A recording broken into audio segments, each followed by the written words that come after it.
Wild cards game plan చాలా clear గా ఉంది. వైల్డ్ కార్డ్స్ ఒక్కొక్కరు ఒకరిద్దరు కంటెస్టెంట్స్ ని టార్గెట్ గా తమ గేమ్ ని డిజైన్ చేసుకున్నారు అనిపిస్తుంది. ఐషా గారి టార్గెట్ తనుజ గారు, అది చాలా క్లియర్ గా ఎవిడెంట్ గా తెలుస్తుంది. రమ్య గారి టార్గెట్ భరణి గారు అండ్ కళ్యాణ్.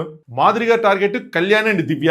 ఎవరి గేమ్ ప్లాన్ ని వాళ్ళు ఎగ్జిక్యూట్ చేస్తున్నారు. ఈ రోజు జరిగిన కిచెన్ గొడవలో ఇనీషియల్ గా మాధురి గారిది తప్పు లేనప్పటికీ కళ్యాణ్ అన్న ఒక్క మాటను పట్టుకొని ఆ సిచ్యువేషన్ ని గట్టిగా యూజ్ చేసుకోవడానికి ట్రై చేశారు. కళ్యాణ్ తో గేమ్ ఆడదాం అనుకున్నారు, బట్ అక్కడ ఆ విషయంలో కళ్యాణ్ తప్పు లేదు. రమ్య అండ్ మాధురి గారు ఏదైతే కళ్యాణ్ అండ్ తనుజ కోసం మాట్లాడుకుంటున్నారో అది చూస్తే వాళ్ళ గొయ్యి వాళ్ళే తవ్వుకుంటున్నారు అనిపిస్తుంది. ముఖ్యంగా రమ్య ఐ కాంటాక్ట్ కూడా ఇవ్వని కళ్యాణ్ ని నాతో కనుక అలా బిహేవ్ చేస్తే లాగి పెట్టి కొట్టేస్తా అంటూ లేనివి డిస్కస్ చేయటం వాంటెడ్ గా కళ్యాణ్ ని బ్యాట్ చేయడానికి చేస్తున్నారు అనిపించింది. వాళ్ళిద్దరూ మాట్లాడుకున్న కొన్ని పాయింట్లు కొంతమంది ఆడియన్స్ లో ఉన్నప్పటికీ ఇప్పుడు వాళ్ళ ఆడియన్స్ కాదు కదా, తోటి కంటెస్టెంట్స్. ఇలాంటి సెన్సిటివ్ మ్యాటర్స్ ని హౌస్ లో ఉన్నప్పుడు వాళ్ళు సెన్సిబుల్ గా డీల్ చేస్తే బాగుంటది. అంతేగాని ఒక కార్నర్ కూర్చొని ఇష్టం వచ్చినట్టు స్టేట్మెంట్లు పాస్ చేస్తే అది వాళ్ళనే రివర్స్ లో కొడుతుంది. కంప్లీట్ ఎపిసోడ్ రివీలింగ్ బయోలో ఉంది, అలాగే ఇక్కడ కనిపిస్తున్న బ్రాడ్కాస్ట్ ఛానల్లో కూడా ఉంది. Please do watch it. మరిన్ని Bigg Boss updates and reviews కోసం ఈ పేజ్ ని ఫాలో కొట్టండి.